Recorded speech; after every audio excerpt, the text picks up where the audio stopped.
오늘 우리에게 주시는 하나님의 말씀은 야고보서 2장 1절에서부터 13절의 말씀입니다. 내 형제들아, 영광의 주 곧 우리 주 예수 그리스도에 대한 믿음을 너희가 가졌으니 사람을 차별하여 대하지 말라.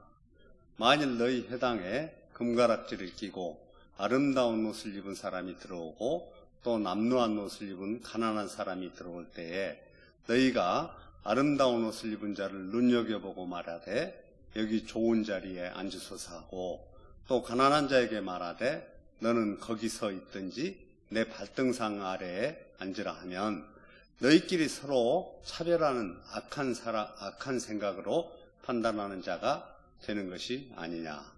내 사랑하는 형제들아, 들을지어다. 하나님이 세상에서 가난한 자를 택하사 믿음에 부요하게 하시고 또 자기를 사랑하는 자들에게 약속하신 나라를 상속으로 받게 하지 않으셨느냐. 너희는 도리어 가난한 자를 없인 여겼도다.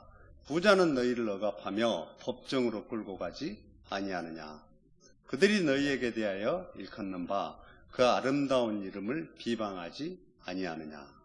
너희가 만일 성경에 기록된 대로 내 이웃 사랑하기를 내 몸과 같이 하라 하신 최고의 율법을 지키면 잘하는 것이거니와, 만일 너희가 사람을 차별하여 대하면 죄를 짓는 것이니 율법이 너희를 범법자로 정죄하리라. 누구든지 온 율법을 지키다가 그 하나를 범하면 모두 범한 자가 되나니, 간음하지 말라 하시니가 또한 살인하지 말라 하셨은즉 내가 비록 간음하지 아니하여도 살인하면 율법을 범한 자가 되느니라. 너희는 자유의 율법대로 심판받을 자처럼 말도 하고 행하기도 하라. 긍휼을 행하지 아니하는 자에게는 긍휼 없는 심판이 있으리라. 긍휼은 심판을 이기고 자랑하느니라. 1800년대 초 미국 매사추세츠주에서 일어난 일입니다. 쇠간에서 일하는 30대 한 청년이 무능하다는 이유로 직장에서 해고됩니다. 집에 돌아온 그는 실직 사실을 아내에게 알리게 됩니다. 그러면서 자기는 인생의 실패자라고 자책합니다. 소피아라는 이름의 지혜로운 아내는 남편에게 아닙니다. 지금이야말로 당신이 원했던 그 일, 글 쓰는 일을 시작해야 할 때입니다. 라고 말합니다. 그러면 뭘 먹고 사느냐고 남편이 말하자 아내는 남편에게 제가 1년 정도 생활비는 그동안 푼푼히 저축해 두었습니다. 적어도 1년은 걱정할 필요가 없습니다. 라고 말했습니다. 이 말을 들은 남편은 내가 1년 안에 시장성 있는 작품을 발표할 수 있을까? 하고 자신에게 반문하는 그에게 아내는 당신이 하나님을 신뢰하면 하나님은 당신을 도우실 것입니다. 라고 격려합니다. 그리고 두 사람은 함께 무릎 꿇어 기도합니다. 그는 2번 들려준 이야기라는 작품을 발표합니다. 이어서 그는 10년가를 칩고 그때 미국이 낳은 가장 위대한 작품을 또 발표합니다. 그 작품은 청교도 정신이 스며들어 있는 걸작 주홍글씨라는 작품입니다. 그 사람은 나다니엘 호손이라는 작가의 이야기입니다. 실패가 인생의 새로운 계기가 된 것입니다. 그러나 호손으로 하여금 실패를 극복할 수 있도록 만든 것은 그와 그 아내가 가진 마음이었다는 사실을 우리는 주목해 볼 필요가 있습니다. 지금 우리는 위기를 맞고 있습니다. 정치의 위기 못지않게 우리 시대의 위기, 그 핵심은 인간관계의 위기이며 믿음의 위기라고 생각합니다.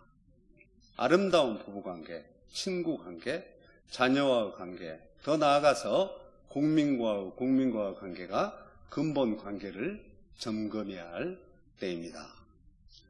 저는 오늘 본문을 중심으로 행복한 인간관계를 위하여 라는 제목으로 야고보서 2장 1절에서부터 13절 하나님의 말씀을 4가지로 정리해 보겠습니다. 진정으로 행복한 인간관계를 위한 하나님의 말씀은 사랑, 용서, 겸손, 배려 등 서로를 존중하고 이해하는 태도를 성경은 말씀하십니다. 이 말씀을 인간관계를 맺을 때 적용한다면 진정한 행복을 이룰 수 있습니다. 첫째, 주님의 사랑으로 사람을 대하라. 주님의 사랑으로 사람을 대하라.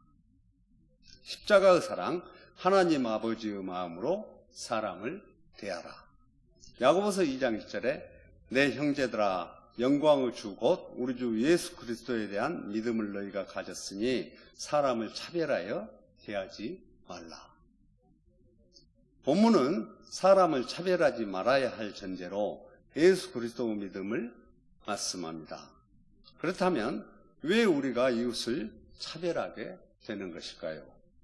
그것은 우리 안에 자리 잡은 인간적 편견이나 선입견 때문입니다. 여기에서 말하는 차별이란 외모나 사회적 지위를 기준으로 사람을 판단하는 것을 말합니다. 당시 사람들은 부유한 사람을 더 높이 대우하고 가난한 사람이나 사회적 약자는 무시하거나 경시했습니다. 현대를 살아가는 우리 사회에서도 차별은 끊임없이 논의되는 주제입니다. 그러므로 그리스도인들의 모든 인간관계의 전제는 먼저 그리스도를 삶의 주인으로 영접하고 인간관계를 시작해야 한다는 것입니다. 특별히 교회 공동체 내에서 빈부를 말하기보다 진실한 믿음을 말하고 지위나 인격을 말하기보다 그리스도의 사랑을 나누고 차별의 본질을 외모로 판단하지 말고 모든 사람을 평등하게 대하라고 명령합니다.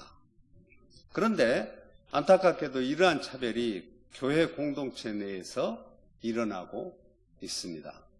야고보서는 이러한 차별의 신뢰를 다음과 같이 말씀합니다. 야고보서 2장 2절에서부터 3절에 만일 너희 해당에 금가락지를 끼고 아름다운 옷을 입은 사람이 들어오고 또 남루한 옷을 입은 가난한 사람이 들어올 때에 너희가 아름다운 옷을 입은 자를 눈여겨보고 말하되 여기 좋은 자리에 앉으소서 하고 또 가난한 자에게 말하되 너는 거기서 있든지 내 발등상 아래에 앉으라 하면 이라고 합니다. 금가락지를 끼고 고운 옷을 입은 부유한 사람이 들어왔을 때 사람들은 그에게 좋은 자리에 앉으라 하며 특별히 환대합니다. 이는 외적인 부를 기준으로 사람을 판단하고 대우하는 태도를 말합니다.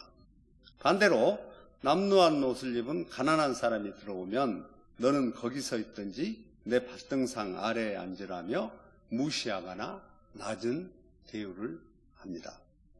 이러한 태도는 가난한 사람을 존중하지 않고 하나님이 창조하신 인간의 존엄성을 훼손하는 일입니다. 사무엘상 16장 7절에 여호와께서 사무엘에게 이르시되 그 용모와 키를 보지 말라. 내가 이미 그를 버렸노라. 내가 보는 것은 사람과 같지 아니하니 사람은 외모를 보거니와 나 여호와는 중심을 보느니라. 그렇습니다. 우리 그리스도인들은 왜 차별하지 말아야 합니까? 예수님께서 바로 그 사람을 위해 십자가에서 돌아가셨기 때문입니다. 주님 보시기에는 다 똑같은 하나님의 자녀들이기 때문입니다. 그러므로 내가 가진 재물이 많다고 해서 학식이 조금 높다고 해서 권세의 자리에 있다고 해서 나보다 못한 사람을 내려다보고 차별하면 안 된다는 것입니다. 만약 그렇게 한다면 이는 부패한 세상 사람들과 다른 바 없는 악한 행동이며 복음 자체를 밀어내는 것이요 하나님의 값없는 은혜의 부르심을 차별하는 불신앙적 행동인 것입니다. 4절에 너희끼리 서로 차별하며 악한 생각으로 판단하는 자가 되는 것이 아니냐. 하나님께서 우리를 구별 없이 사랑하신 것처럼 우리도 차별 없는 사랑을 실천하는 공동체가 되기를 소망합니다. 가난한 자를 먼저 사랑하라고 말씀하십니다. 마태복음 25장 40절에 임금이 대답하여 이르시되 내가 진실로 너희에게 이르노니 너희가 여기 내 형제 중에 지극히 가난한 자 하나에게 한 것이 곧 내게 한 것이니라. 하시고 작은 자를 차별 없이 대하라고 말씀하시는 교훈입니다.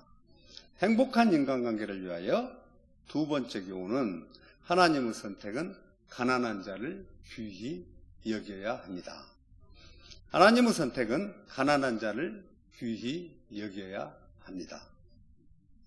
야고보서 2장 5절에 내 사랑하는 형제들아 들을지어다.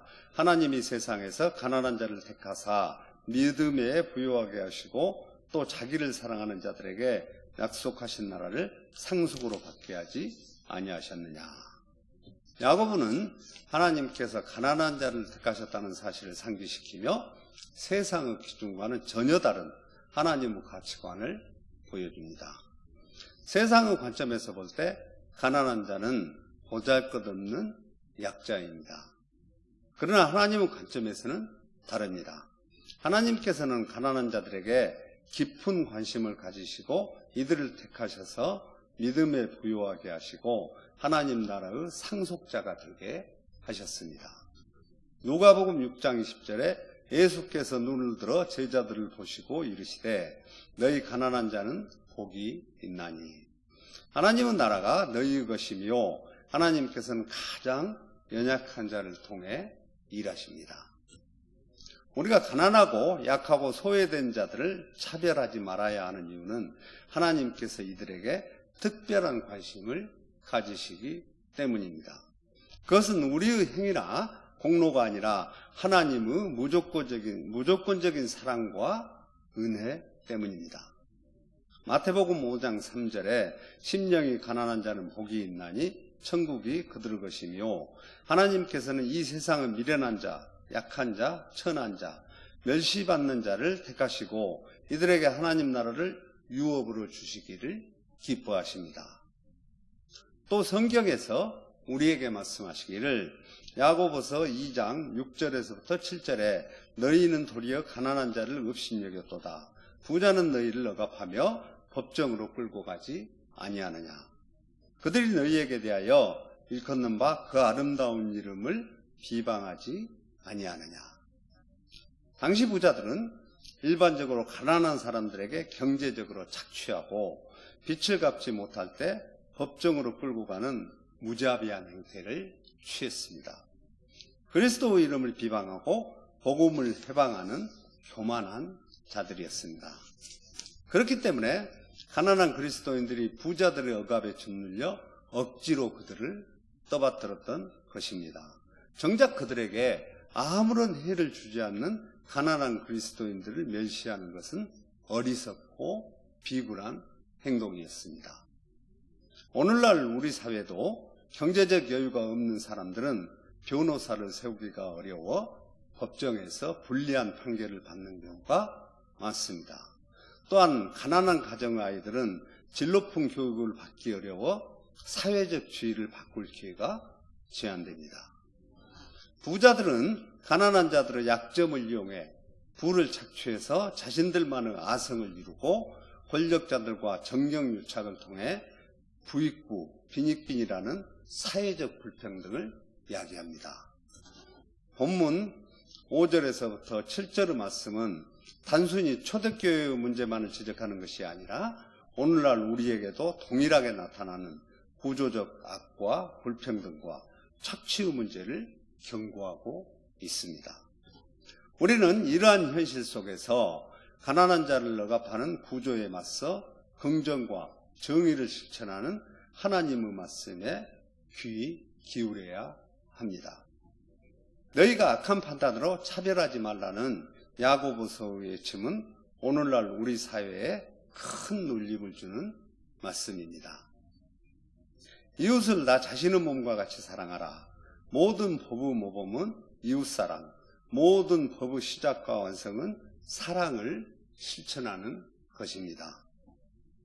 행복한 인간관계를 위하여 세 번째 교훈입니다.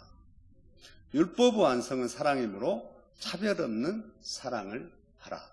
율법의 완성은 사랑이므로 차별 없는 사랑을 하라입니다.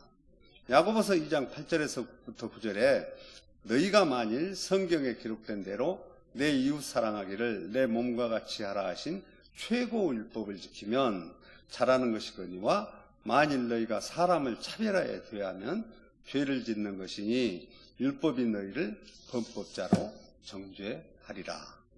야고보서는 이웃 사랑을 최고 율법이라 부르며 이를 지키는 자는 단순한 윤리적 행위를 넘어 율법의 완성을 이루어가는 사랑을 실천한 진실한 믿음의 사람이라고 말씀합니다. 이웃 사랑은 교회 공동체와 사회 속에서 하나님의 정의와 평화를 위해 자신을 믿음의 증거로 나타내고 있는가 하는 것입니다.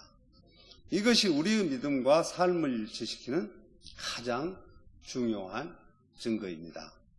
우리가 사랑의 실천을 통해 하나님의 뜻을 이루고 그분의 나라를 세우는 충성된 종으로 살아가길 소망합니다. 내 이웃을 내 자신과 같이 사랑하라는 말씀을 삶으로 드러내야 합니다. 로마서 13장 10절에 사랑은 이웃에게 악을 행하지 아니하나니 그러므로 사랑은 율법의 완성이니라. 이 말씀은 모든 율법과 선지자의 강령입니다. 9절에서 차별의 본질은 사람을 하나님의 형상대로 지음받는 존재로 대하지 않고 세속적인 기준으로 판단하는 행위입니다. 하나님은 외모나 지위에 따라 사람을 차별하지 않으시며 모든 사람을 공평하게 대하십니다.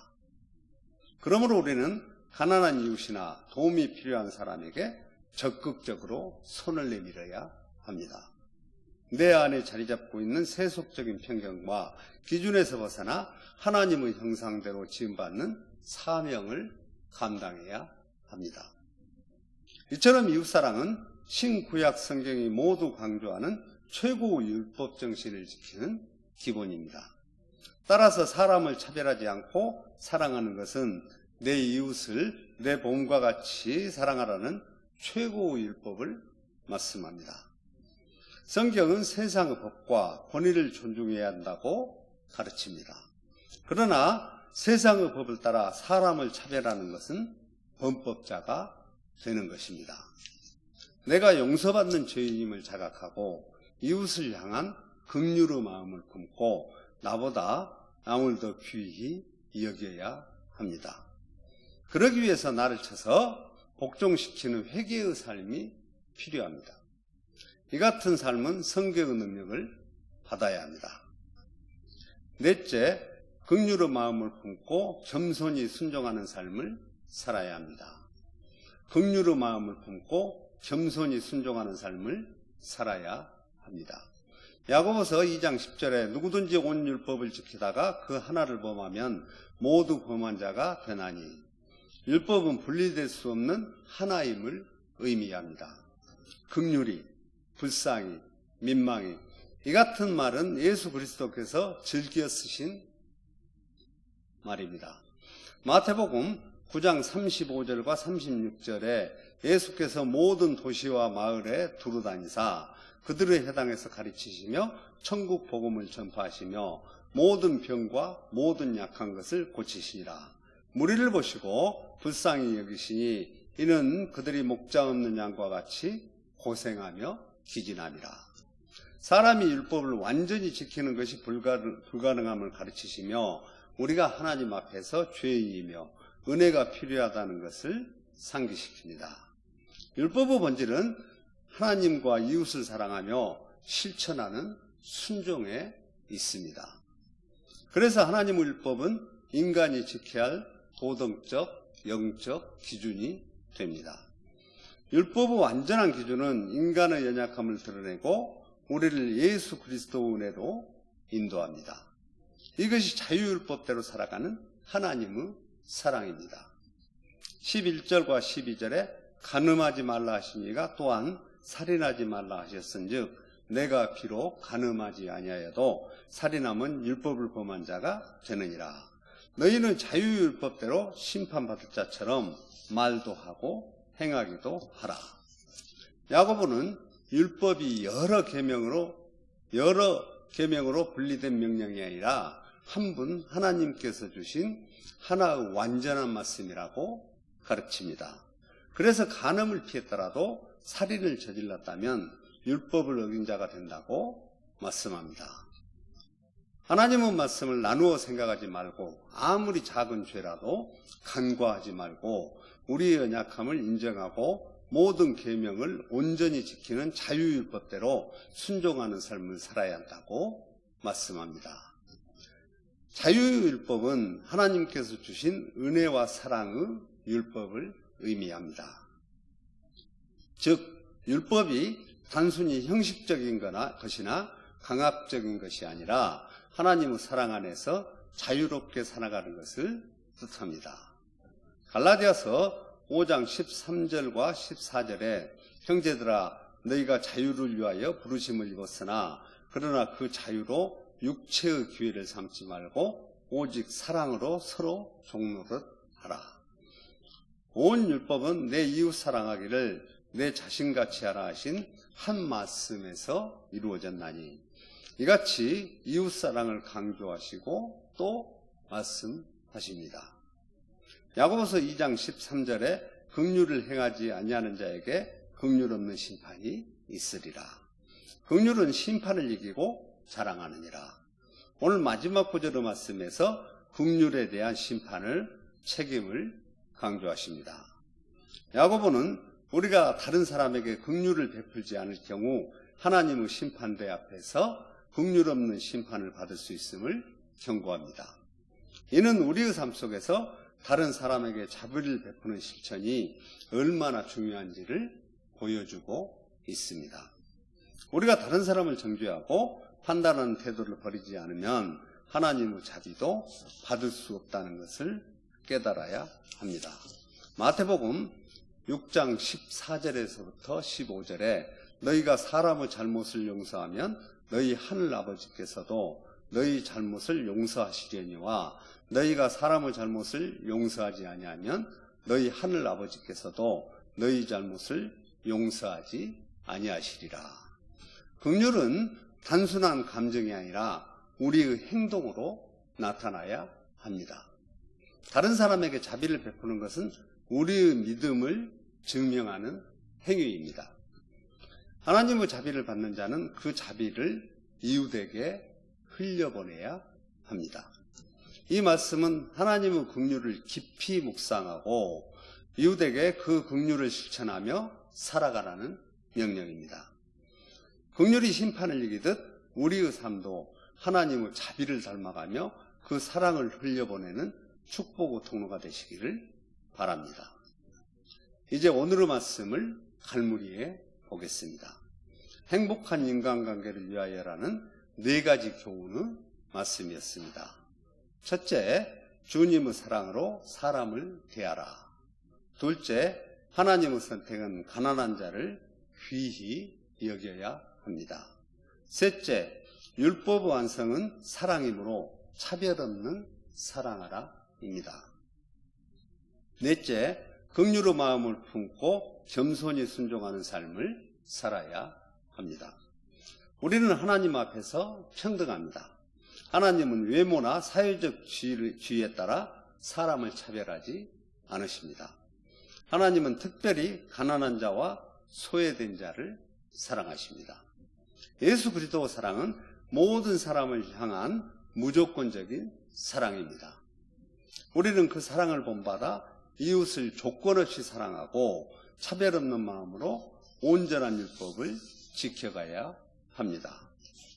하나님의 자비로우신 용서와 긍휼의 마음을 가지고 사람들을 대할 때 우리는 하나님의 온전한 뜻을 따르고 하나님의 사랑을 전하는 도구가 되어 성령 충만한 삶을 살아갈 수 있습니다. 복음의 말씀으로 세상의 차별과 편견을 버리고 진정한 그리스도의 사랑으로 이웃을 대하며 하나님 나라의 정의를 실천하는 온전한 사랑의 율법을 지키는 삶을 살아가시길 축원합니다. 오늘 마지막으로 우리의 신앙을 점검해 볼 수 있는 시금석 같은 말씀을 생각해 보시기 바랍니다. 늘 우리의 마음속에 되새겨 봐야 할 말씀, 구원은 우리의 믿음을 말씀하십니다. 요한일서 4장 19절에서부터 21절에 우리가 사랑하면 그가 먼저 우리를 사랑하셨습니다.